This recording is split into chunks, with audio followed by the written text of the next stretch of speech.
Recording. हरे कृष्णा। तो आज हम चतुर्श्लोकी भगवद गीता के विषय में चर्चा करेंगे, जो कि भगवद गीता अध्याय 10 के श्लोक संख्या 8, 9, 10 और 11 में जिसका वर्णन है।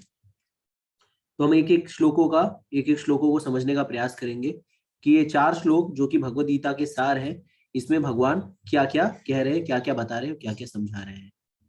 तो हम इस चतुर्श्लोकी भगवद गीता के पहले श्लोक जो कि 10.8 है, उसका पहले विश्लेषण कर लेते हैं। श्लोक संख्या 8, अध्याय 10, श्लोक संख्या 8, चतुर्श्लोकी भगवद गीता का पहला श्लोक। अहम सर्वस्व प्रभवो मत सर्वं प्रवर्तते इति मत्वा भजन्ते मां बुधभावा समन्विताः। तो भगवान कह रहे हैं, मैं समस्त आध्यात्मिक तथा भौतिक जगतों का कारण हूँ। प्रत्येक वस्तु मुझसे ही उद्गत है और जो बुद्धिमान है या भली भांति जानते हैं और वे मेरी प्रेम भक्ति में लगते हैं तथा हृदय से पूरी तरह मेरी पूजा में तत्पर रहते हैं। तो भगवान यहाँ पे कह रहे हैं कि भगवान जो है वो सारे आध्यात्मिक तथा भौतिक जगतों के कारण है। तो ये जो कारण होता है, जो कॉज होता है, जैसे इंग्लिश में कहा है कि I am the cause of everything, मैं सारी चीजों का कॉज हूँ। तो ये जो कारण होता है वो 3 स्तर पर होता है। तो भगवान पहले कहा कि मैंने भौतिक और आध्यात्मिक दोनों जगतों का कारण हूँ। मतलब ये भौतिक जगत और आध्यात्मिक जगत जो हम देख पा रहे हैं, जैसे कि हम 15वें अध्याय में देखते हैं कि ऊर्ध्व मूलम अधः शाखम, जो ऊर्ध्व मूला मतलब जो ये भौतिक जगत है वो आध्यात्मिक जगत का प्रतिबिंब है। ठीक है, तो ये भौतिक जगत और आध्यात्मिक जगत दोनों के कारण कौन है? भगवान ही कारण है। तो अगर हम कारण के बारे में, जब हम किसी सत्य का विश्लेषण करते हैं तो उसके 3 कारण होते हैं, 3 कॉज होते हैं बेसिकली। तो एक होता है इमीडिएट कॉज, दूसरा होता है रिमोट कॉज और तीसरा होता है अल्टीमेट कॉज। मतलब एक होता है तुरंत का कारण, एक होता है दूर का कारण और एक होता है सारे कारणों का, जो सब सारे कारणों का कारण। तो ये 3 कारण होता है, इमीडिएट कॉज, रिमोट कॉज और अल्टीमेट कॉज। तो अगर हम मान लीजिए उदाहरण के लिए अगर हम ले लें, जैसे कि आप किसी शहर में या आप पढ़ने के लिए लंदन गए हुए हैं और एक पोस्टमैन आता है, दरवाजा खटखटाता है और आपको 10,000 पाउंड का जो है चेक देता है। तो चेक देता है तो आप किसको थैंक यू बोलते हैं? वो उसको तो थैंक यू बोलते ही है कि थैंक यू पोस्टमैन जी, आपने मुझे चेक दे दिया। लेकिन अगर वास्तविकता में चेक कहाँ से आया होता है? वो किसी ने आपको भेजा रहता है। तो वो किसने भेजा रहता है? आपके पिताजी ने। ठीक है, और वो किसके नाम पे आया रहता है? क्योंकि आपके पिताजी को जो है पोस्ट करने नहीं आता, पैसे लगाने नहीं आता, आपके चाचा जी के थ्रू वो उन्होंने पोस्ट किया रहता है। तो अगर हम यहाँ पे देखें तो वो चेक देने का इमीडिएट कॉज कौन है? वो पोस्टमैन है। दूसरा कॉज जो रिमोट कॉज है वो कौन है?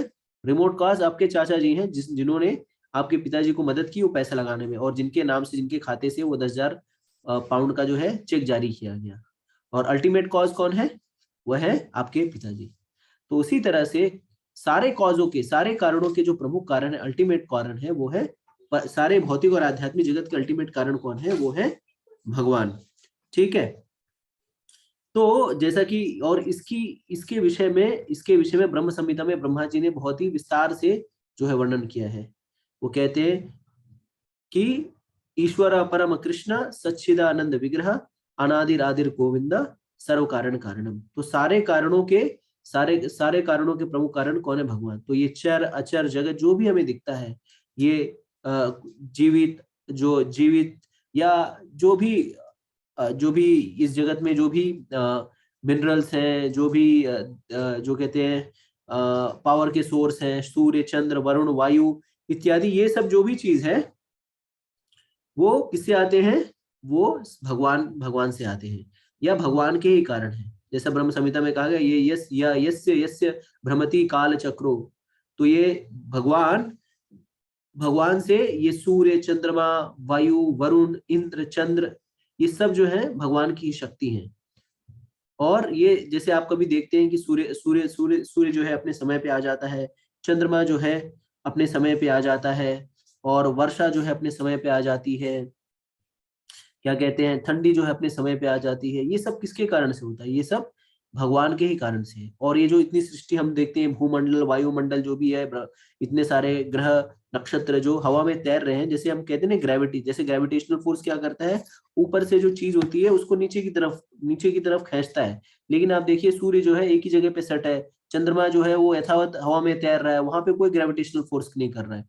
ये अपने आप जो हवा में तैरने की विधि, और ये कोई छोटी चीज थोड़ी है, ये करोड़ों करोड़ों टन टन इतनी भारी जो है ये ग्रह है, और वो वायुमंडल में तैर रहे हैं। तो ये सब तैरने का कारण कौन है? कि किसका ओजस है, किसका तेजस है? ये भगवान का ओजस और तेजस है, जैसे हम देखते नहीं है। और ये जैसे हम कहते हैं गुरुत्वाकर्षण काम कर रहा है, तो ये किस गुरुत्वाकर्षण या किस किस किस अट्रैक्शन से जो है ये तैर रहा है? ये भगवान भगवान का जो है ये प्रताप है, ये भगवान का ओजस है, इसके कारण से ये सारे ग्रह नक्षत्र जो है तैर रहे हैं। जैसे हम मान लीजिए कि अपने हाथ पे हम एक लोहे का सामान एक लोहे का सामान रखें, और नीचे से एक बहुत ही मैग्नेट चुंबक लेके आए, तो हमारे हाथों के ऊपर वो लोहा रहता है, और मैग्नेट जो है वो नीचे रहता है, लेकिन उसके प्रभाव से वो लोहा जो है इधर उधर भागता रहता है।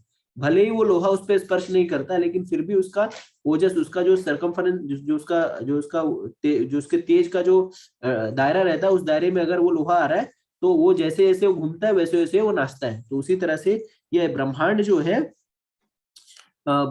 जो है वो किसके ओजस से, किसके किसके किसके तेजस से वो एक जगह पे टिका हुआ है?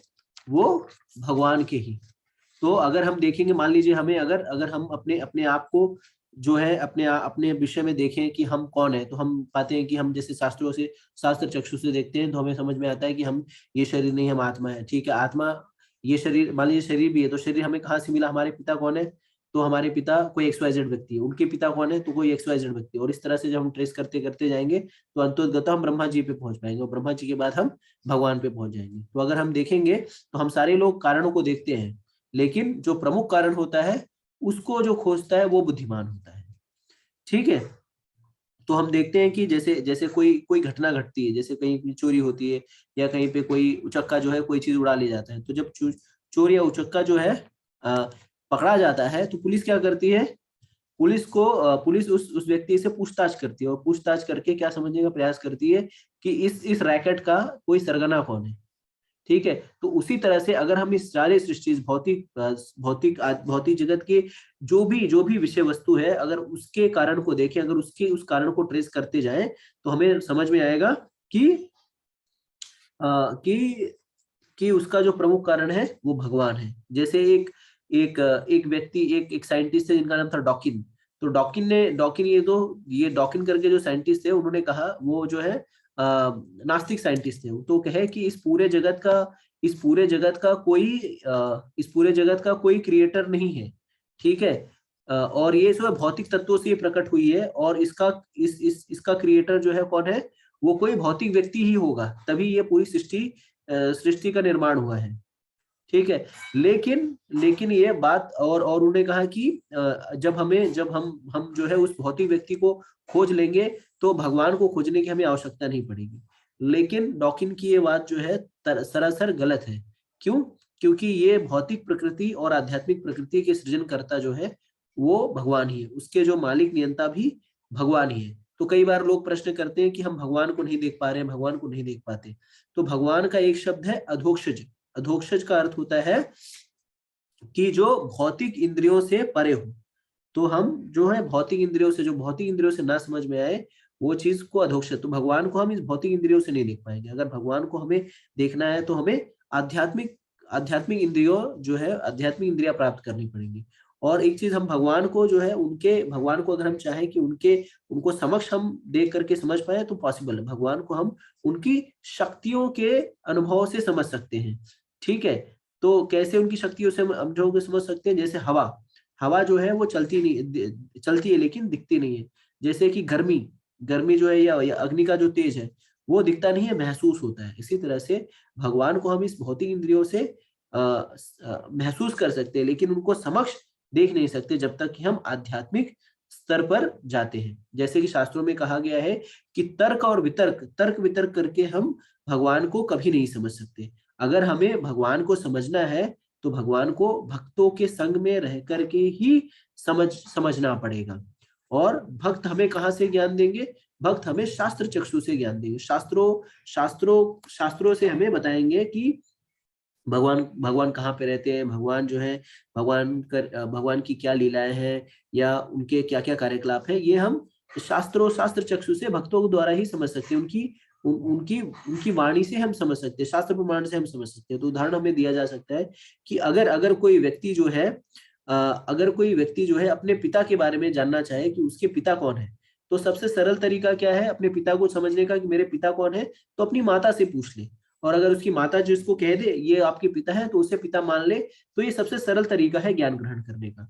लेकिन एक दूसरा तरीका भी अगर कोई लोग अपनाएंगे, नहीं मैं अपनी माँ को नहीं मानूंगा, मैं मेरी माँ जो कह रही है मैं नहीं मानूंगा, बल्कि मैं क्या करूंगा, मैं रिसर्च करके जो है अपने पिता का पता लगाने का प्रयास करूंगा।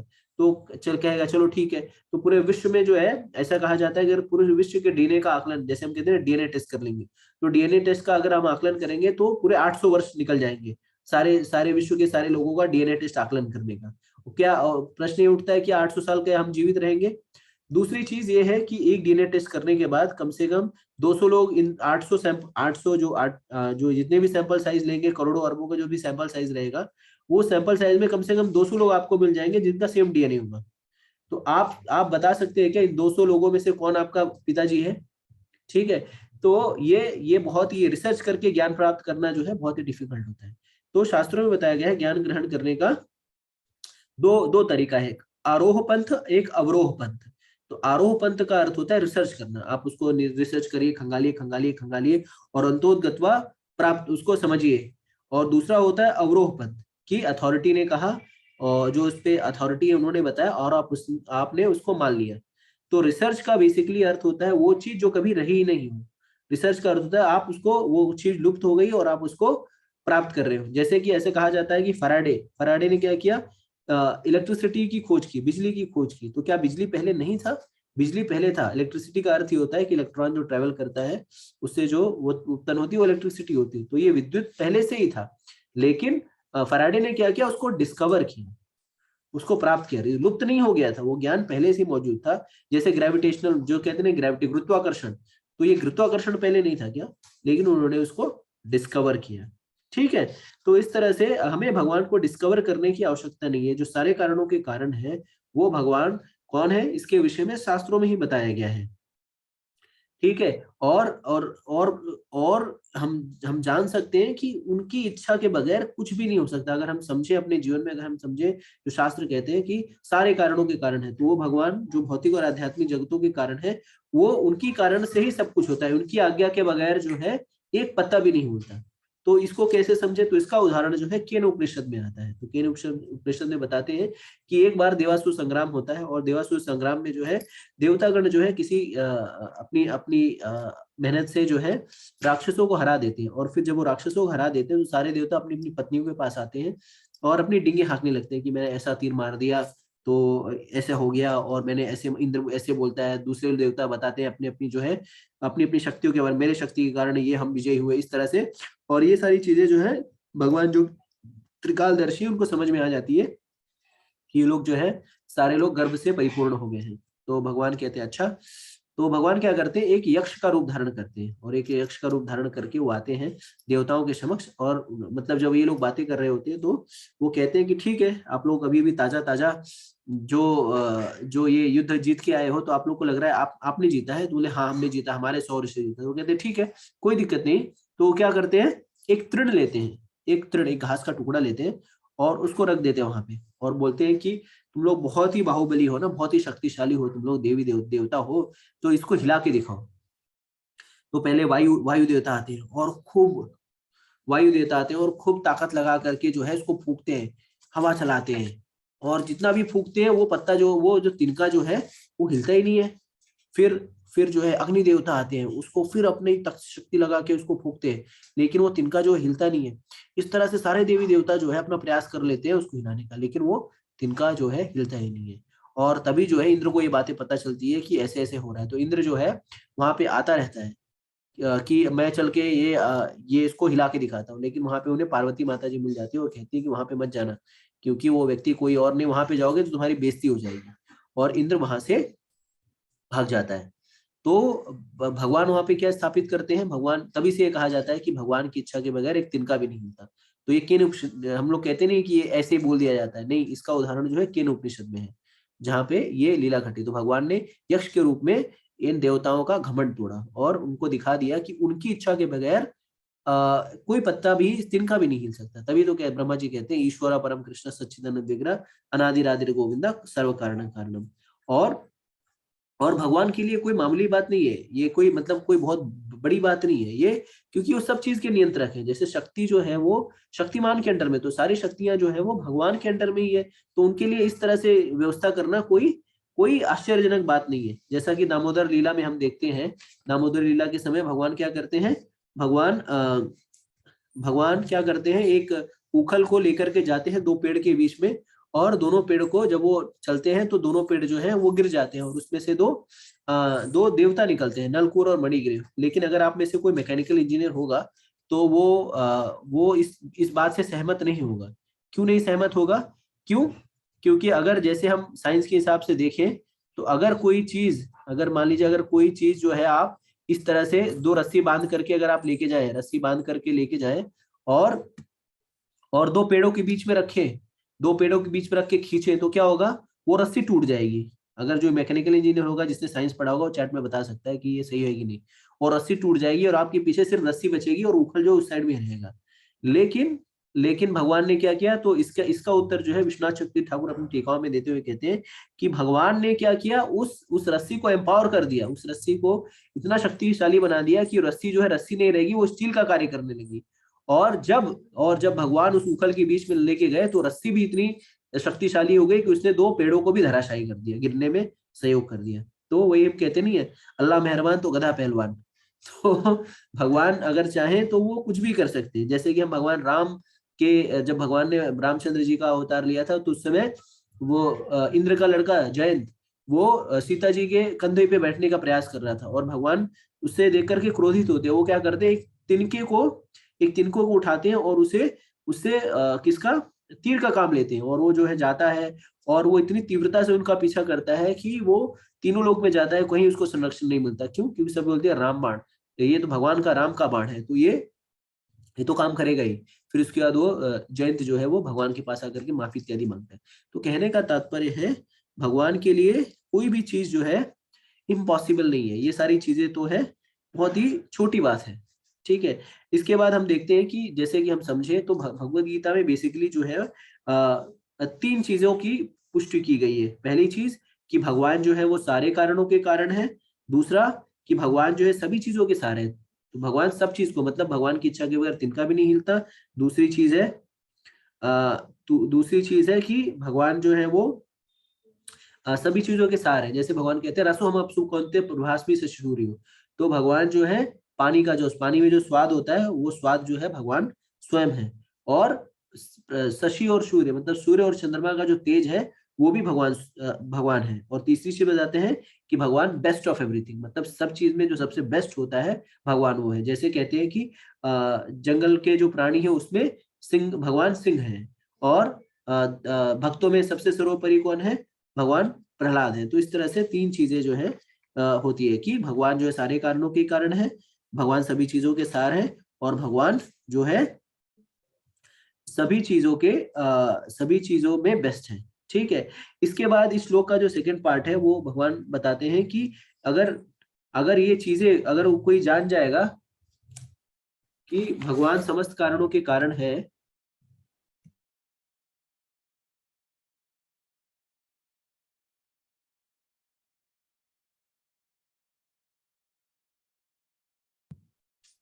तो जैसा कि भगवान बता रहे हैं कि दूसरे पार्ट में भगवान कह रहे हैं कि जो व्यक्ति ये समझ जाएगा कि भगवान जो है सारे कारणों के कारण है, उसका क्या होगा, वो इति मत्वा भजन्ते माम बुध भावा समन्विता। तो तीन चीजें, भजन्ते, तो वो क्या करेगा, भगवान का भजन करने लगेगा। तो भजन करने से क्या होगा, भजन करने से भक्ति, भजन जो है भजन करने से भक्ति का उद्भव होगा। तो यहाँ पे समझने का बात है कि अगर कोई जान जाए कि भगवान ही जब सारे कारणों के कारण है, भगवान ही सब चीज के नियंता है, भगवान सब चीज में बेस्ट है, भगवान सब चीज के सार है, और भगवान की इच्छा के बगैर पत्ता भी नहीं हिलेगा, तो ऐसे व्यक्ति के प्रति स्वाभाविक रूप से क्या होगा, भजन करने का, उसकी जो ख्याति गुणगान करने का मन करेगा। और जब भजन करेंगे तो भजन से जो है वो भक्ति मिलेगी। ठीक है, तो जब कोई व्यक्ति ये जान जाएगा कि भगवान सब कुछ है, तो उसके बाद क्या होगा, वो भगवान के भजन में लगेगा। और जब वो भगवान का भजन करेगा तो क्या हो जाएगा, बुधा हो जाएगा। बुधा, बुधा का अर्थ होता है बुद्धिमान।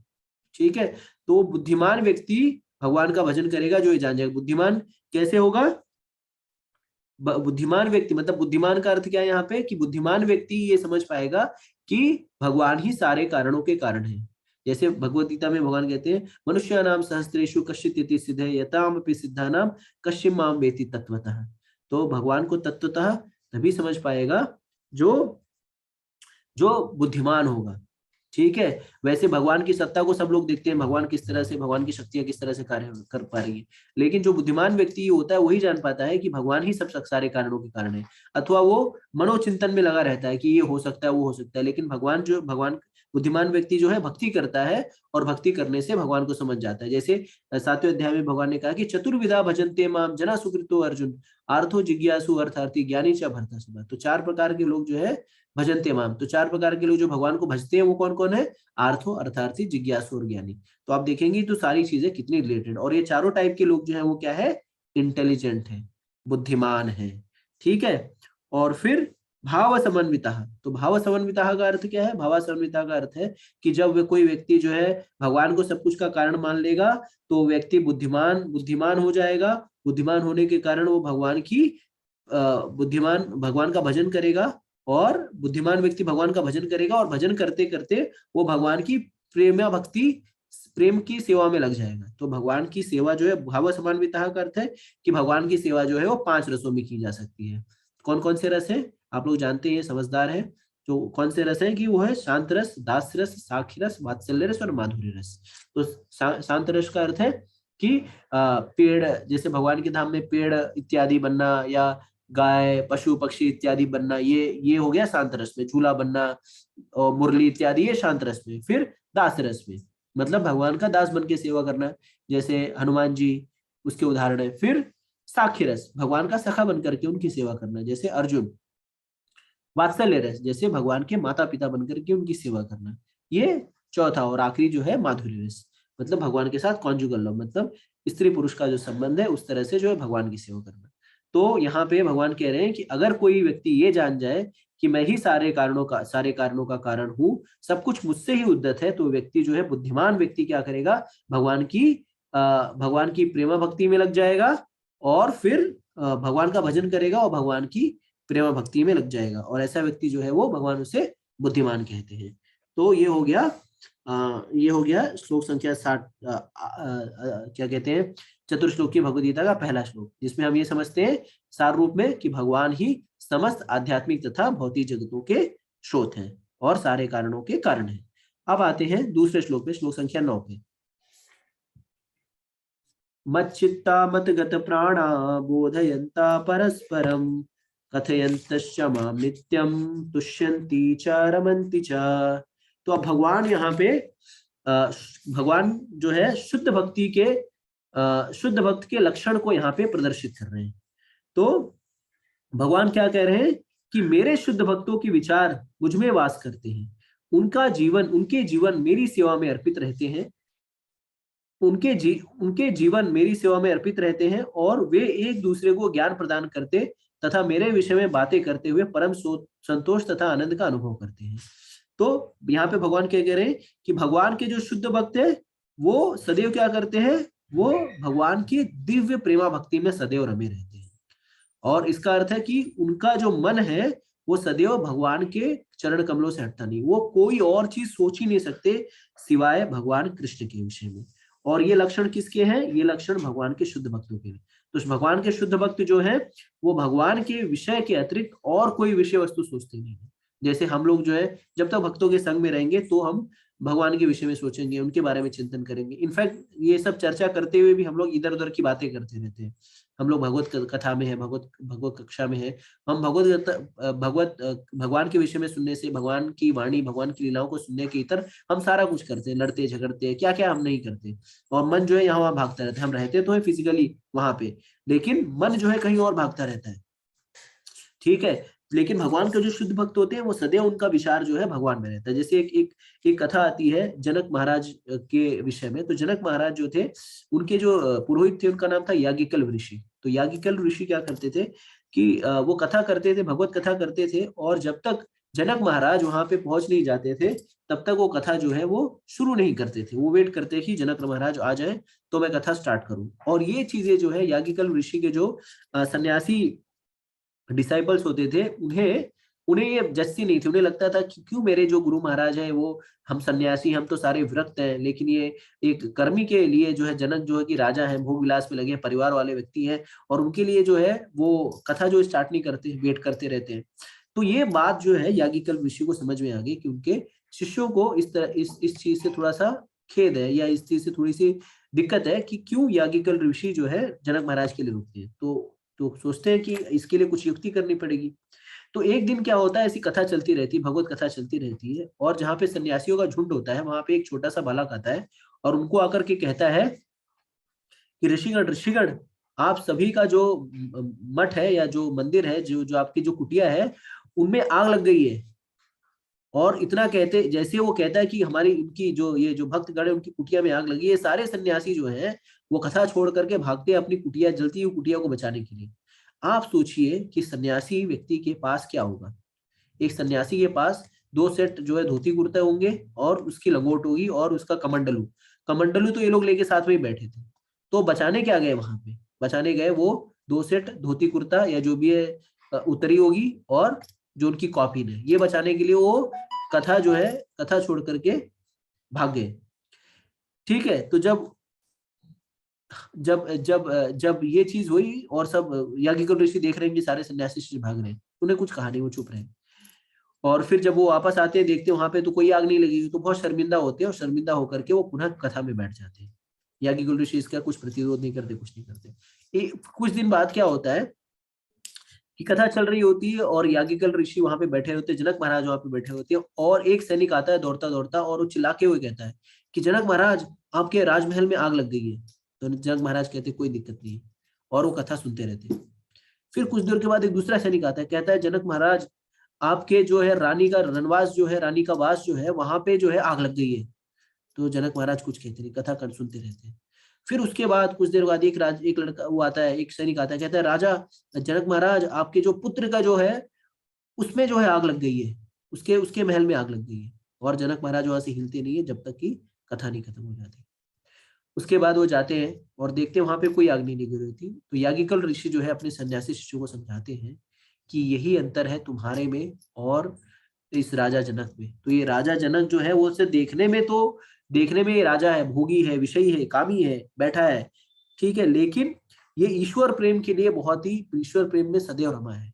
ये सदैव जो है भगवान के चिंतन में लगा हुआ है। आप लोग ने संन्यास तो धारण कर लिया है, लेकिन मन, जैसे हम कहते नहीं, मन मन यहाँ पे है और शरीर यहाँ पे और मन कहीं और पे है, लेकिन इसका मन और शरीर जो है एक जगह रहता है। तो ये भगवान के शुद्ध भक्त का लक्षण होता है कि भगवान का शुद्ध भक्त जो है का विचार जो है सदैव कृष्ण में लगा रहता है। इसी के लिए जनक जो है 12 महाजनों में से एक महाजन बताए गए हैं।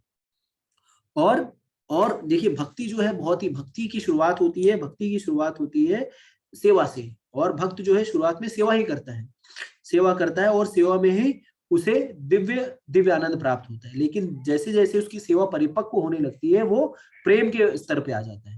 ठीक है, तो सेवा से प्रेम की यात्रा जो है होती है। तो पहले अगर हम अपने रिलेशनशिप में देखें तो पहले हम सेवा ही करते हैं, और सेवा से ही प्रेम डेवलप होता है, बिना सेवा के प्रेम नहीं डेवलप होता। तो भगवान का शुद्ध भक्त पहले सेवा करते हैं। जैसे हम लोग कहते हैं सेवा करना है, भगवान की सेवा करना है, तो कई बार लोगों को लगता है कि यार सेवा क्यों करना है, हम लोग कोई दास है क्या? नहीं, हम भगवान की सेवा करते हैं इसके लिए जिससे हम प्रेम की स्थिति को प्राप्त करें, भगवत प्रेम को प्राप्त कर सके।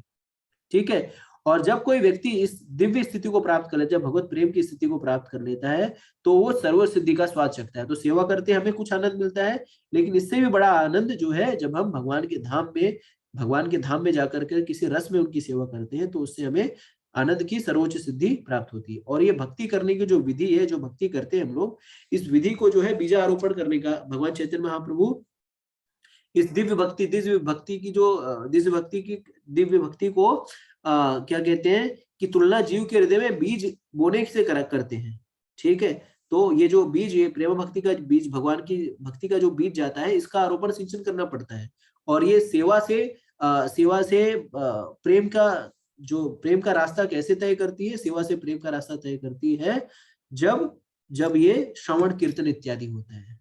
श्रवण और कीर्तन से इसका रोज आरोपण करना पड़ता है। तो हम शुरुआत में भक्ति में तो लग जाते हैं, लेकिन अगर हम भक्ति के मार्ग में लगकर अगर हम सेवा नहीं कर रहे हैं, भगवान का भजन नहीं कर रहे हैं, भगवान के पवित्र नामों का जप नहीं कर रहे हैं, तब ये हमारा भक्ति लता बीज जो है वो, ये पौधा जो है वो बढ़ेगा नहीं। और इसको बढ़ने, अगर इस भक्ति की जो पौधा है उसको अगर हमें सुदृढ़ करना है तो हमें क्या करना पड़ेगा? निरंतर कीर्तन और श्रवण करना पड़ेगा। और श्रवण और कीर्तन क्या करेगा? इस हमारे भक्ति के बीज को ये क्या करेगा? भक्ति का जो पौधा है, भक्ति का जो छोटा सा पौधा है, इसको ये मोटा कर देगा। और जब हम प्रेम के स्तर पे पहुंच जाएंगे तो भगवान के भक्त कैसे रहते हैं? भगवान के भक्तों के विचार कैसे रहते हैं कि वो सदैव कृष्ण का चिंतन करते हैं। अगर कृष्ण से वो कोई चीज से दूर भी हो जाते हैं तो वो छटपटाते हैं। कैसे छटपटाते हैं? तो प्रभुपाद जी उदाहरण देते हैं कि मनुष्य जब पूर्णतः भगवत प्रेम में लीन हो जाता है तो एक क्षण भी जो है भगवान के बिना नहीं रह सकता। जिस प्रकार मछली जल के बिना नहीं रह सकती, ऐसी अवस्था में भक्त वास्तव में परमेश्वर के संसर्ग से दिव्य गुण प्राप्त कर लेता है। तो आप सोचिए कि क्या आपका ऐसा लक्षण है कि अगर आपको कृष्ण से पृथक कोई एक क्षण अगर जाए तो आपको तकलीफ होती है? हमें नहीं होती है। हम तो घंटों घंटों निकाल देते हैं मोदी को जिताने में, या किसी राजनेता को जिताने में, या इंडिया टीम को जिताने में, या किसी राहुल गांधी को जिताने में, या किसी XYZ को जिताने और हराने में। घंटों घंटों हम चर्चा, या कोई हीरो हीरोइन की चर्चा करने में, या किसी इस ऐसे विषय वस्तु की चर्चा करने में जिसका कृष्ण से कोई लेना देना नहीं होता। तो भागवतम में कहा गया है, धर्मा स्वानुष्ठिता पुंसान विक्षसेना कथसूया न उत्पद्येत यदि ऋम शमये भी केवलम। तो सारी चीजें जो भगवान से पृथक है वो कोरा श्रम है। ठीक है, और भगवान के भक्त जो है वो सदैव उनका चित्त जो है सदैव भगवान में वास करता रहता है, और वो एक क्षण भी वेस्ट नहीं कर सकते। जैसे कि हम देखते हैं कि श्रीमद् भागवत में वर्णन आता है कि गोपियां जो है वो ब्रह्मा जी को कोसती हैं, ब्रह्मा जी को एक प्रकार से उलाना देती हैं, उनको कहती हैं कि आपने कैसी आंखें तो बनाई है, कैसी आंखें बनाई आपने? हाँ, आपको बुद्धि नहीं है, बुद्धिहीन हो क्या आप? तो आपको पूछेगा क्यों बुद्धिहीन हो भाई? तो इसके लिए बुद्धि हो ना, क्योंकि आपने हमें आंखें तो दी है, लेकिन उन आंखों पे क्या दी? हमें पलकें दी हैं। और ये पलकें जो है हमें हम कृष्ण को देखने में व्याधा उत्पन्न करती है। आप सोचिए, वो निमिष क्षण, देखिए हम पलक झपकते हैं तो पलक झपकने की स्थिति को भी वो उलाना दे रहे हैं कि हमें कृष्ण को नहीं देखने देना है। ठीक है, तो हमें समझना चाहिए कि भगवान के शुद्ध भक्त जो है सदैव कृष्ण के चिंतन, सब कुछ कृष्ण के विषय में ही चिंतन करते हैं। और जो कृष्ण से पृथक है, जैसे कहते हैं कि अनुकूले से संकल्पम प्रतिकूले से वर्जनम, तो जो कृष्ण भक्ति के लिए अनुकूल है उन चीजों को एक्सेप्ट करते हैं, और जो कृष्ण भक्ति के प्रतिकूल है उसको रिजेक्ट करते हैं।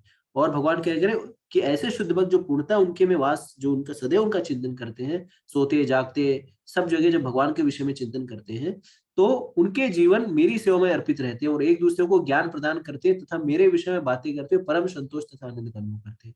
तो भगवान के भक्त जो है वो भगवान की कथाओं में, भगवान की लीलाओं में रमते रहते हैं। ठीक है, और ये भगवान की लीलाओं, भगवान की कथाओं का वर्णन कहा हुआ है। तो कई लोग बोलते हैं श्रीमद् भागवत और भगवद गीता में क्या अंतर है? तो भगवद गीता में भगवान ने सब चीज का एसेंस प्रस्तुत किया है, लेकिन अगर ये भगवान की लीलाओं, भगवान की कथाओं का हमें अगर श्रवण करना है या समझना है तो हमें श्रीमद् भागवतम महापुराण की ओर जाना पड़ेगा, जहाँ पे भगवान के भक्तों और भगवान के मध्य में जो दिव्य लीलाएं हैं उनके आदान प्रदान का विस्तार से वर्णन है। तो श्रीमद् भागवतम में कहा गया है, श्रीमद् भागवतम पुराण अमलम यद वैष्णव नाम प्रियम। तो ये श्रीमद् भागवतम जो है इसमें ऐसी बहुत सारी कथाएं हैं जिसमें भगवान और भक्तों के बीच में किस तरह के संबंध होते हैं, किस तरह के भाव होते हैं, कैसे उन संबंधों को निभाना होता है, और उनकी दिव्य प्रकृति क्या है भगवान और भगवान के भक्तों में। इसका जो है ये दिव्य साहित्य जो है इसमें सब कुछ समाहित है। ठीक है, और भगवान के भक्त जो है उसी तरह से इस लीलाओं का, इन कथाओं का रस लेते हैं, जिस तरह से तरुण तथा तरुणी परस्पर मिलने में आनंद प्राप्त होता है। जैसे कोई लड़की या लड़का या पुरुष या स्त्री मिलते हैं तो उन्हें कितना आनंद अनुभव होता है, उसी तरह से भगवान के जो शुद्ध भक्त होते हैं वो घंटों घंटों घंटों घंटों जो है भगवान की चर्चाओं में, भगवान की लीलाओं में, गुणगान बखान में जो है वो बिता देते हैं। और ये तुष्यंती च रमंती च, ओतम प्रोतम जैसे कहा जाता है, ओत प्रोत हो जाते हैं एक प्रकार से, आप समझे। जैसे जो हमारा कपड़ा होता है वो कॉटन से बना होता है, और कॉटन से बना होता है तो धागे जो है एक दूसरे में ओत प्रोत हो जाते हैं, मतलब समझ में नहीं आता कि जैसे घंटों घंटों, कई लोग बोलते हैं जैसे नवयुवक नवयुवती रहते बतियाते हैं तो घंटों घंटों बात करने में समय का पता नहीं चलता। उसी तरह से भगवान के भक्त जो है वो नित्य रूप से भगवान की लीलाओं में तुष्यंती च रमंती च, भागवतम की कथाओं में भगवान के भक्तों की लीलाओं का गुणगान करने में, उसी में वो रमे रमे बसे रहते हैं और भगवान, और इस तरह से वो दिव्य आनंद का अनुभव करते हैं। इसी के लिए तो जब आप देखेंगे कलयुग में भगवान के भक्त जो है वो प्रतिदिन हरे कृष्णा कृष्णा कृष्णा हरे हरे, हरे राम राम राम हरे हरे, ये भगवान के पवित्र नामों का जप करते हैं, लेकिन कभी बोर नहीं होते। क्यों? क्योंकि इस नाम में ही इतना आनंद है। तो आप सोचिए कि जब नाम में इतना आनंद है तो नाम ही में कितना आनंद होगा।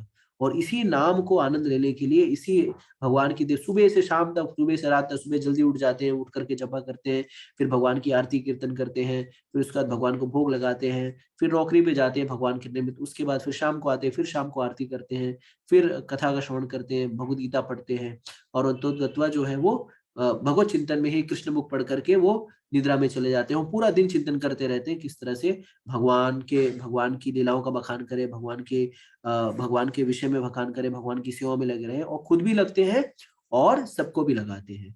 तो ये लक्षण किसके हैं? ये लक्षण है भगवान के शुद्ध भक्तों के लक्षण है। ठीक है, अब हम आगे चलते हैं। ये था दूसरा श्लोक, श्लोक संख्या 9। अब हम तीसरे श्लोक में चलते हैं। तीसरा श्लोक है श्लोक संख्या 10। तेषां सतता युक्तानां भजतां प्रीतिपूर्वकं ददामि बुद्धि योगम तम येन मामुपयान्ति ते। तो भगवान क्या करते हैं? भगवान अपने भक्तों को बुद्धि देते हैं। ये इस प्रकार के जो शुद्ध भक्त होते हैं, भगवान उनको बुद्धि देते हैं कि वो किस प्रकार उनके पास आ जाते हैं। तो भगवान कहते हैं जो प्रेम पूर्वक मेरी सेवा करने में निरंतर लगे रहते हैं, उन्हें मैं ज्ञान प्रदान करता हूं, जिसके द्वारा वे मुझ तक आ सकते हैं। तो भक्ति करने का परम लक्ष्य क्या होता है? तो जैसे हम पिछले श्लोकों में देखें, तो भक्ति करने का लक्ष्य होता है कि परम लक्ष्य होता है भगवत प्राप्ति, मतलब भगवान के धाम की प्राप्ति, भगवान की सेवा की प्राप्ति। तो इसकी शुरुआत भगवत प्रेम की प्राप्ति, तो भगवत प्रेम जो है वो सर्वोच्च होता है। तो इसकी शुरुआत होती है सेवा से। सेवा से जब व्यक्ति जो अब जो सेवा करेगा, सेवा से जो है अंतोगत्वा वो प्रेम के स्तर पे पहुंचेगा, और जहां पे भाव के अंदर जो है 5 भाव के अंदर भगवान की सेवा करेगा।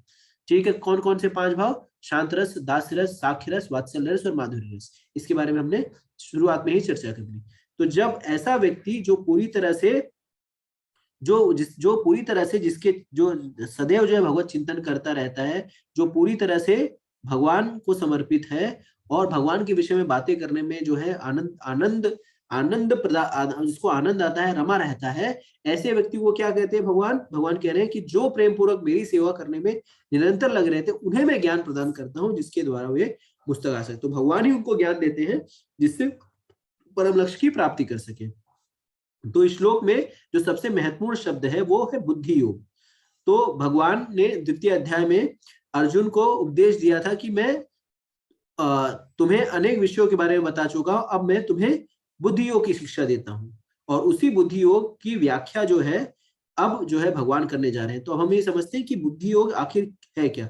तो बुद्धि योग जो है बेसिकली कृष्ण भावनामृत में रहकर कार्य करने को बुद्धि योगी कहते हैं। तो सबसे उत्तम बुद्धि क्या है? तो वो सारे कार्य करना जो कृष्ण को केंद्र में रख के सारे कार्य को करना ही वास्तविकता में बुद्धि योग है। इसके इतर जो भी कार्य जो कृष्ण से पृथक है, वो जो है वो बुद्धि, वो मान लीजिए हम असल बुद्धि का इस्तेमाल नहीं कर रहे हैं। तो जो कार्य हम भगवान की सेवा में, जो कार्य हम इसलिए कर रहे हैं कि ये कार्य करने से हम भगवत धाम की प्राप्ति करेंगे, ये कार्य करने से हम कृष्ण प्रेम को प्राप्त करेंगे, तो वो सारे कार्य जो हमें कृष्ण के निकट ले जाएं, वो सारे कार्य जो हमें कृष्ण की भक्ति में लगाए, ये कार्य जो है, ये कार्य करने की जो इंटेलिजेंस है, इसी को वास्तविकता में बुद्धि योग कहते हैं। तो बुद्धि योग का एक और अर्थ होता है कि बुद्धि योग बेसिकली होता है कि वो हमें भव बंधन से छूटने का मार्ग प्रशस्त करती है, भव बंधन से निकलने का मार्ग प्रशस्त करती है। तो जब कोई व्यक्ति जो है वो भोग विलास में रहता है तो वो माया में बंधा हुआ रहता है, वो बंधन का कारण बनती है। जैसे हम सुनते हैं, कृष्णा भूलिया जीव भोग वांछा करे, माया देवी पासाटे झापटिया धरे। तो कृष्ण को भूल करके हम जो कार्य करते हैं वो कार्य जो है हमें हमें माया में बांधती है, माया देवी के चंगुल में रहते हैं। लेकिन कृष्ण के निमित्त जो कार्य करते हैं वो हमें भवबंधन से पार लगाती है। लेकिन ये भवबंधन से पार लगाने की विधि क्या है, ये हमें कौन बताएगा? ये हमें बताएंगे प्रामाणिक गुरु। तो भगवत गीता के चौथे अध्याय में भगवान बताते हैं, तद विधि प्रणिपातेन परिप्रश्नेन सेवया उपदेशयन्ति ते ज्ञानम ज्ञानिन तत्व दर्शन। तो जब हम प्रामाणिक गुरु के शरण में जाएंगे तब जाकर के हमें समझ में आएगा कि वास्तविकता में ये भव सागर जो है वो दुखालय है, दुखालय में शाश्वतम है। ठीक है, और इस भव सागर में हम लोग फंसे हुए हैं, और हमारा जो परम गंतव्य है, हमारा जो हम जो है वो शरीर नहीं आत्मा है। और हम कहाँ से आए हैं? हम आध्यात्मिक जगत से आए हैं। ये मनुष्य शरीर किसके लिए मिली है? मनुष्य शरीर मिली है कि हम किस तरह से इस 84 लाख योनियों के बाद जो ये मनुष्य शरीर प्राप्त हुआ, इसको प्राप्त करके हम अपने परम गंतव्य, अपने परम असली पिता के धाम को वापस जा सके। तो ये ज्ञान कहाँ से मिलेगा? ये ज्ञान जो है वो भक्तों की संगति और प्रामाणिक गुरु की कृपा से ही मिलेगा। ठीक है, और जैसे देखिए, हम लोग भी पहले, जब इसके पहले हमने बहुत सारा ज्ञान हासिल कर लिया था, लेकिन हमें अपना मनुष्य जीवन का परम लक्ष्य क्या है इसके विषय में जानकारी नहीं थी। लेकिन मनुष्य जीवन का हमारे परम लक्ष्य क्या है, ये जानकारी कहाँ से प्राप्त हुई? ये जानकारी प्राप्त हुई हमें शास्त्रों के अध्ययन करने से, भगवत गीता का अध्ययन करने से, भक्तों के संग में जाने से। तो ये बुद्धि योग का इस्तेमाल करने की हमें बुद्धि कौन देगा? बुद्धि योग इस्तेमाल करने की बुद्धि हमें जो है भगवान ही देंगे। तो प्रभुपाद जी बताते हैं तात्पर्यों में कि जब मनुष्य लक्ष्य तो जानता है किंतु कर्म फल में लिप्त रहता है तो वो कर्मयोगी कहलाता है। तो कर्मयोगी डेफिनेशन दे रहे हैं कि जब मनुष्य लक्ष्य तो जानता है किंतु कर्म फल में लिप्त रहता है तो वो कर्मयोगी है। और ज्ञान योगी कौन है? यह जानते हुए कि लक्ष्य कृष्ण है, जब कोई कृष्ण को समझने के लिए मानसिक चिंतन का सहारा लेता है तो ज्ञान योगी कहलाता है। जब कोई व्यक्ति जो है मानसिक चिंतन करता है, दिमाग से खोजने का प्रयास करता है, तो ज्ञान योगी है। किंतु जब वह लक्ष्य को जानकर कृष्ण भावनामृत तथा भक्ति में कृष्ण की को खोज करता है तो भक्ति योगी या बुद्धि योगी होता है। और यही पूर्ण योग है, या पूर्ण योग ही जीवन में सिद्ध अवस्था है। तो भक्ति योग और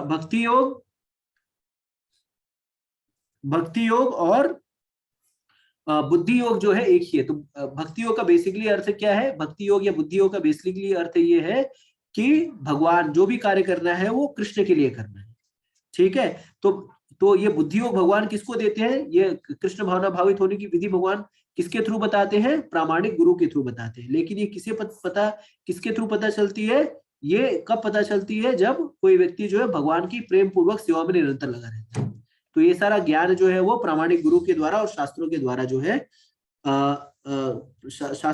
जो है भगवान प्रदान करते हैं। प्रभुपाद जी बताते हैं कि अगर मान लीजिए कई बार ऐसा हो कि हम प्रामाणिक गुरु की शरण में भी हैं और आध्यात्मिक संघ में भी हैं, फिर भी अगर हम भक्ति नहीं कर पा रहे हैं, अगर भक्ति में प्रगति नहीं कर पा रहे हैं, तो इसका अर्थ यह है कि हमारे अंदर कोई कमी है कि कहीं ना कहीं जो है हमारी सेवा में या किसी प्रोसेस में हम जो कार्य कर रहे हैं उसमें पूरी तल्लीनता से कार्य नहीं कर पा रहे। तो भगवान कहते हैं कि अगर हमारे अंदर ये कमी, हमारी प्रगति भी नहीं हो रही है, लेकिन फिर भी अगर हम जो है निरंतर भगवान की सेवा, कई बार हम लोग बोलते हैं, जैसे आज ही चर्चा हो रही थी कि जैसे चर्चा होती है, कई बार लोग कहते हैं कि मैं ये कार्य तो कर रहा हूँ, जब तो कर रहा हूँ, लेकिन मैकेनिकल तरीके से कर रहा हूँ। मैं भागवतम का अध्ययन तो कर रहा हूँ, लेकिन बहुत ही मैकेनिकल तरीके से कर रहा हूँ या बहुत ही कृत्रिम तरीके से कर रहा हूँ।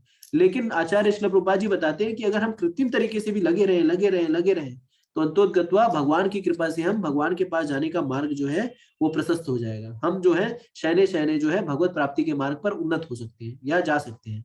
तो श्रील प्रभुपाद जी कहते थे, fake it until you make it, मतलब आप दिखावा करिए जब तक कि आप उसमें परिपक्व ना हो जाए। तो कई बार जैसे हम छोटे होते हैं जब, तो कई बार हमें ह्यूमिलिटी सिखानी होती है या विनम्रता सिखानी होती है, तो माता पिता क्या करते हैं, चरण स्पर्श करो। तो कई बार हम सोचते हैं अरे बार बार चरण स्पर्श क्यों करवा रहे हैं, लेकिन वो बार बार चरण स्पर्श करने से लोगों की हमारे अंदर एक विनम्रता अपने आप डेवलप होती है। जैसे श्रील प्रभुपाद जी के जीवनी से एक प्रसंग आता है कि एक बार क्या होता है कि प्रभुपाद जी जब अपने एक मंदिर में जाते हैं पाश्चात्य जगत के, तो वहां पे सारे लोग उनको प्रणाम करते हैं, लेकिन उनका एक शिष्य जो है वो प्रणाम नहीं करता और आकर के श्रील प्रभुपाद जी से कहता है कि प्रभुपाद जी, मैं सब लोग प्रणाम करते हैं, ये तो अच्छी बात है, लेकिन मुझे आपको प्रणाम करने का मन नहीं करता और इसके लिए मैं प्रणाम नहीं करता आपको। तो प्रभुपाद जी ने कहा कोई बात नहीं, गुरु को देख करके हमें प्रणाम करना चाहिए, साष्टांग दंडवत करना चाहिए, कोई बात नहीं, अगर आपको मन से इच्छा नहीं हो रही है लेकिन फिर भी आपको प्रणाम करना चाहिए। और प्रणाम करते करते जो है आप उस अवस्था में पहुंच जाएंगे जब आपको समझ में आ जाएगा कि ये प्रणाम करना कितना नितांत आवश्यक है। तो कहते हैं fake it until you make it. तो उसी तरह से अगर कोई कोई व्यक्ति जो है अगर वो किसी भी तरीके से भक्ति के कार्य में, भगवान की सेवा में लगा है, भगवान के कीर्तन में लगा है, भगवान के जप में लगा है, भगवान के लीलाओं का गुणगान कर रहा है, तो हो सकता है वो कृत्रिम तरीके से कर रहा हो या उसके अंदर कोई आध्यात्मिक प्रगति नहीं दिख रही हो, लेकिन फिर भी जो है अगर वो धीरे धीरे लगा होगा तो अंतोगतो एकनिष्ठ होकर के अगर वो भक्ति कार्यों में लगा रहता है तो भगवान उसे अवश्य अवसर देते हैं जिससे वह उन्नति करके अंत में भगवान के पास पहुंच जाए। तो इंटेलिजेंस भगवान के पास पहुंचने की कौन देता है? भगवान स्वयं देते हैं, और कर्ण परिप्रेक्ष्य में किसके थ्रू? गुरु और शास्त्रों के थ्रू। ठीक है, अब हम आते हैं इस चतुर्श्लोकी भगवत गीता के चौथे श्लोक पे, जो कि श्लोक संख्या 11 है। भगवान कहते हैं तेषामेवानुकंपार्थम अहम अज्ञानजं तमः नाशयामि आत्मभावस्तो ज्ञान दीपेन भास्वता। तो भगवान कह रहे हैं मैं उन पर विशेष कृपा करने के हेतु उनके हृदयों में वास करते हुए ज्ञान के प्रकाशमान दीपक के द्वारा अज्ञान जन्य अंधकार को दूर करता हूँ। तो भगवान कहते हैं कि मैं उनको विशेष कृपा देने उनके हृदयों में वास करता हूँ। तो भगवान, इसकी पुष्टि भगवान जो है सब जीवों के हृदय में वास करते हैं। ऐसा नहीं है कि जो भक्त नहीं है, जो विशेष भक्ति नहीं करते, उनके जीवन में नहीं हुआ। भगवान कहते हैं सर्वस्व चाहम हृदय सन्निविष्टो मस्मृतिर ज्ञानम अपोहनम च, 15वें अध्याय में कहते हैं। तो भगवान जो है सारे लोगों के हृदय में निवास करते हैं, लेकिन भगवान सारे लोगों के हृदय में निवास करते हैं, लेकिन यहाँ क्या कह रहे हैं कि इन लोगों के ऊपर जो भगवान के शुद्ध भक्त हैं, जो सदैव जो चिंतन करते, भगवान के विषय में रमण करते, भगवान का चिंतन मनन कर रहे हैं, भगवान की भक्ति में लगे हुए हैं और जो जानते हैं कि भगवान जो है सारे भौतिक और आध्यात्मिक कारण है, उनके लिए भगवान जो है विशेष कृपा करते हैं। तो भगवान कहते हैं श्रीमद् भगवद गीता में ही कि सम्मोहम सर्वभूतेषु नामे देयस्ति ना प्रिया ये भजन्ति तुमाम भक्त्या मय्या तेतेषु शापयम्। तो भगवान सबके लिए सम है, लेकिन जो भगवान का भजन करता है भगवान उस पर एक विशेष कृपा करते हैं। और इसके पहले भगवान ने क्या बताया कि जो जो जो ये जान जाता है कि भगवान सारे कारणों के कारण है, वो क्या करने लगता है? वो भजन करता है। वो बुद्धिमान व्यक्ति भजन करता है, वो बुध भावा समन्विता, वो बुद्धिमान व्यक्ति भगवान की प्रेमा भक्ति में लग जाता है। तो ऐसे ऐसे लोगों के लिए भगवान क्या करते हैं? उनके हृदय में वास करते हुए ज्ञान के प्रकाशमान दीपक के द्वारा अज्ञान जन्य अंधकार को दूर कर देते हो। तो हमें समझना चाहिए कि अज्ञान जो है क्या है? अज्ञान मतलब कृष्ण से पृथक होकर सारी चीजें अज्ञान है, और कृष्ण जो है, कृष्ण है सूर्य सम माया है अंधकार, जहाँ रहे कृष्ण तह नहीं माया अधिकार। तो कृष्ण जो है वो सूर्य के समान है, और जहाँ कृष्ण रूपी सूर्य है वहां माया रूपी अंधकार नहीं हो सकता। तो जहाँ अंधकार क्या होता है? बेसिकली अंधकार ये होता है कि प्रकाश का वहां ना होना। और ये प्रकाश हमारे जीवन में कैसे, ये अंधकार हमारे जीवन में कैसे दूर होगा, ये कृष्ण रूपी प्रकाश हमारे जीवन में कैसे आएगा? तो चैतन्य महाप्रभु बताते हैं कि कृष्ण रूपी प्रकाश हमारे कलयुग में हमारे जीवन में कैसे आएगा। तो वह है भगवान के पवित्र नामों का जप करने से। हरे कृष्णा कृष्णा कृष्णा हरे हरे, हरे राम राम राम हरे हरे। तो ये जो भगवत नाम का जप है, भगवान के पवित्र नामों का जप, ये क्या है? ये एक मार्जन का प्रोसेस है। भगवान अपने चैतन्य महाप्रभु शिक्षाष्टक में कहते हैं चेतो दर्पण मार्जनम भव महादवाग्नि निर्वापणम। तो ये हरे कृष्ण महामंत्र का जप जो है का कीर्तन क्या करता है? हमारे चित्त में जो मैल बैठी, काम क्रोध लोभ मोह, उसको जो है निकाल करके बाहर करता है, उसको जो है साफ करता है, और एक साबुन की तरह काम करता है। तो चैतन्य महाप्रभु जो एक बार बनारस में थे, तो वहां पे मायावादी सन्यासी थे प्रकाशानंद सरस्वती, और प्रकाशानंद सरस्वती ने जब चैतन्य महाप्रभु को देखा कीर्तन करते हुए, तो उन्होंने चैतन्य महाप्रभु को कहा कि किस तरह से आप भावुक होकर के जो है ये कीर्तन कर रहे हो, ये जैसे जो है आप आपको क्या करना चाहिए? वेदांत दर्शन पढ़ना चाहिए। तो चैतन्य महाप्रभु ने कहा कि कि मैं जो हूँ, मैं अज्ञानी व्यक्ति हूँ और मेरे गुरु ने कहा है कि आप जो है सिर्फ हरे कृष्ण महामंत्र का कीर्तन करो, इसके लिए मैं हरे कृष्ण महामंत्र का कीर्तन करता हूँ। हरे कृष्णा कृष्णा कृष्णा हरे हरे, हरे राम राम राम हरे हरे। तो प्रभुपाद जी बताते हैं कि कई बार जो है जो जो मायावादी लोग होते हैं वो भक्तों की आलोचना करते हैं, ये कहकर कि भक्तगण जो है अंधकार में है और दार्शनिक दृष्टि से भोले भाले भावुक है, किंतु यह तथ्य नहीं है। ऐसे अनेक बड़े बड़े विद्वान हैं जिन्होंने भक्ति का दर्शन प्रस्तुत किया है, किंतु यदि कोई भक्त उनके इस साहित्य को या अपने गुरु का लाभ न भी किंतु यदि कोई भक्त उनके इस साहित्य को का या अपने गुरु का लाभ ना भी उठाए और यदि अपनी भक्ति में एकनिष्ठ रहे तो उसके अंतर से कृष्ण स्वयं उसकी सहायता करते हैं। तो प्रभुपाद जी कह रहे हैं कि अगर कोई जो है बहुत बड़े वेदांत दर्शन या वेदांत श्रुति इत्यादि ना भी पढ़े, लेकिन वो अपने गुरु की सहायता से भक्ति में एकनिष्ठ रहे, भक्ति में लगा रहे, भगवान के पवित्र नामों का जप करता रहे, हरे कृष्णा कृष्णा कृष्णा हरे हरे, हरे राम राम राम हरे हरे, तो भगवान क्या करते हैं, एकनिष्ठ भक्त के अंदर से ही ज्ञान उपाय जो उनके हृदय में ही जो है वो ज्ञान देते हैं जिससे वो उनके पास आ सके। और प्रभुपाद जी कहते हैं कि अगर कोई व्यक्ति जो है शुद्ध भक्ति में रत है और भले ही वो पर्याप्त शिक्षित ना हो, तो वैदिक नियमों से पूर्णतः अवगत ना हो, किंतु भगवान की भक्ति निरंतर करता है तो भगवान उसकी अवश्य सहायता करते हैं। तो हमें समझना चाहिए कि अगर कोई कहे कि वेदांत दर्शन नहीं पढ़ा है और तो ये भगवत ज्ञान कैसे आएगा, तो भगवान, ये प्रभुपाद जी बता रहे हैं कि अगर हम सिर्फ भगवान की भक्ति करते हैं तो भगवान की भक्ति में एकनिष्ठ होकर रत रहते हैं, भगवान की सेवा में, भगवान के पवित्र नामों के जप में, भगवान के कथाओं को श्रवण करने में, भगवान की लीलाओं का गुणगान करने में, बखान करने में अगर हम सदैव रत हैं और सदैव भगवान के पवित्र नामों का जप कर रहे हैं, हरे कृष्णा कृष्णा कृष्णा हरे हरे, हरे राम राम राम हरे हरे, तो हम भगवान को आसानी से समझ पाएंगे। तो भगवान को समझना, अगर हम पूरा दर्शन लेके जाएं और पुस्तकों को पढ़े, घंटों घंटों पुस्तकों को पढ़ते रहे, वेदांत दर्शन पढ़ लिया, ये पढ़ लिया, वो टीका पढ़ ली, लेकिन हम भगवान की सेवा में, भगवान की प्रेम भक्ति में लगे ही नहीं, भगवान के गुणगान बखान में लगे ही नहीं, तो अगर पूरा दर्शन से तर्क वितर्क से हम भगवान को नहीं समझ सकते। क्योंकि भगवान जो है, ऐसा कहा जाता है कि कोई व्यक्ति लाखों वर्ष तक चिंतन करे, मनन करे, और अगर वो भगवान को समझने का प्रयास करता है कि अपनी ताकत से मैं भगवान को समझ पाऊंगा, भगवान को समझ जाऊंगा या भगवान को बांध लूंगा, तो पॉसिबल नहीं है। भगवान को समझना, भगवान को जानना, इस परम सत्य को जानना हम तभी जान सकते हैं जब भगवान की भक्ति हम करते हैं, और भगवान को हम तभी समझ सकते हैं जब भक्ति के हमारे प्रयास से भगवान प्रसन्न होंगे, तभी जो है हमें वो अपना साक्षात्कार देंगे। ठीक है, तो प्रयास करना, भक्ति में रत रहकर प्रयास करना हमारा कार्य है, और कृपा प्रदान करना जो है भगवान का कार्य है। और जब भगवान हमसे प्रसन्न होंगे तो क्या करेंगे, भगवान हमारे हृदय में खुद ही प्रकाशित होंगे। जैसा कि हम देखते हैं बालक ध्रुव को भगवान के विषय में कुछ भी पता नहीं था, बस उसकी माँ ने कहा कि ऋषि मुनियों जो है वो जाते हैं, कहाँ पे, जंगल में जाते हैं, वहां पे भगवत साक्षात्कार करने के लिए, और भगवान, इसका अर्थ है कि भगवान जंगल में ही प्राप्त होते हैं, और वो जाते हैं, 5 साल का बालक ध्रुव जाता है, उसको नारद मुनि मिलते हैं, नारद मुनि उसको दीक्षा देते हैं, उसको कहते हैं कि तुम ओम नमो भगवते वासुदेवाय का उच्चारण करो, नाम जप करो, और एक सेकंड, और जब वो उसका उच्चारण करता है तो अंतोदगत्वा क्या होता है, जब वो उसका उच्चारण करता है तो फिर भगवान उसकी भक्ति से प्रसन्न हो जाते हैं।